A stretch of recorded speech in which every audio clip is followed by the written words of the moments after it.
भाई मेरे कुछ हमारे इंडियन भाई हैं जो कि इंडिया से आवा चाहते हैं सऊदी अरब, जानबूझ के भेड़ बकरी के काम में आवा चाहते हैं। तो उन लोगन के दिमाग में एक बात चला करत है कि हम सऊदी अरब जीबे, सऊदी अरब में फुल रेगिस्तान है और वही रेगिस्तान में हमका सिर्फ बकरी खोल लेना है, बकरी चराना है बस। तो हम आपका बता दें भाई मेरे कि यहाँ सऊदी अरब में रेगिस्तान है, बकरी चराना है, यह बात आपकी सही है।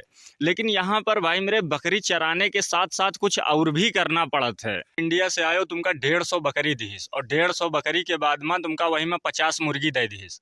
कहीं इसकी मुर्गी का भी काम करो और बकरी का भी काम करो। मुर्गी सुबह खोल दियो, पानी रख दियो, दाना डाल दियो, मुर्गी खावा करें, तुम बकरी ले लियो, चरावे जाओ। तो तुम मना न कर पाई हो। या तुमका ऊँट दे दीस, 150 बकरी दे है, 5 ऊँट दे दीस, कहीं सुबह इनका पानी पिला दियो, घास रख दियो, दाना रख दियो, ऊँट खावा करिए, बकरी चरावे ले जाओ। तो का तुम मना कर दे हो? मना न कर पाई हो। दोनों काम तुमका करना पड़ी। तो बकरी का भी काम करना पड़ा है, ऊँट का भी काम करना पड़ा है, दोनों काम करना पड़ा है भाई मेरे। ऐसा नहीं है कि तुम इंडिया से बकरी चरावे आई हो तो सिर्फ तुमका बकरी चराना है। ऊँट है, मुर्गी है, बकरी है, समूला काम रहे। हालांकि जैसे तुम्हारे पास बकरी हैं, 100 बकरी हैं या 150 बकरी हैं, जितनी बकरी हैं, बकरी के साथ में आपके पास मुर्गी हैं, 40-50 मुर्गी हैं या 4-5 ऊँट है, दुई काम आपके पास रही जरूर भाई मेरे। ऐसा नहीं है कि सिर्फ ओनली तुमसे बकरी ही चरवावे बस। ये लोग करवा लिए थे डबल काम। वही हाल ही में रहा है हमारे पास, वहीं तक मुर्गी नहीं रही हैं। अब हमारा मालिक जो है ना, वो दरबा बनवाई से, दरबा बनवाने के बाद कहा था हम मुर्गी लेके आ रहे हैं, साथ में मुर्गी का भी काम करो। हमारा मालिक जो हमारा खुद का मालिक है, उसकी बात हम आपको बता रहे हैं।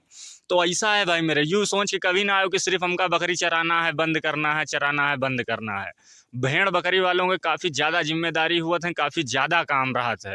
पहली बात तो बकरी इतनी हो जात है ना कि 100-150 बकरी रही हो, मैं 40-50 बकरी के तुम डेली दूध ही निकाले पड़ी।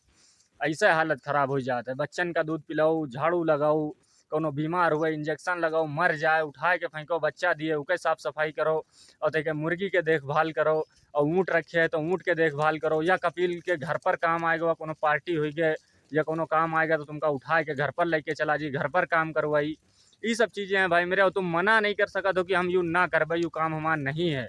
जो कुछ वो करवाई वो तुमका करना पड़ी, हर हाल में करना पड़ी, मजबूरी में करी हो जो कुछ भी वो कही। और भेड़ बकरी के वालों का तो जानत तो आइए, कैसे रेगिस्तान में रहा था, कितनी तकलीफ हुआ है।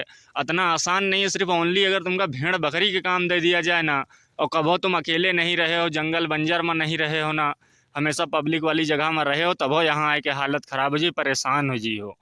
जो ऐसा काम है तो इससे बेहतर है भाई मेरे कि दूसरे काम में आओ। यू भेड़ बकरी के अगर आने का इरादा बना रहे हो तो इरादा बदल लियो, और नहीं अगर आप डिसाइड ही करे हो कि नहीं हम ओनली सिर्फ भेड़ बकरी के काम करे जीवे, आ सका तो कहूँ भी, कुवैत है, रियाद है, सऊदी है, कहीं पर भी आ सकत हो। लेकिन भाई मेरे, जो तुम सोच रहे हो कि हम सऊदी अरब जीवे सिर्फ बकरी का काम करवे, तो ऐसा कभी नहीं हो सकत है। कोई भी एजेंट तुमका वीजा दे तो वहाँ हो सकत है, बता दिए।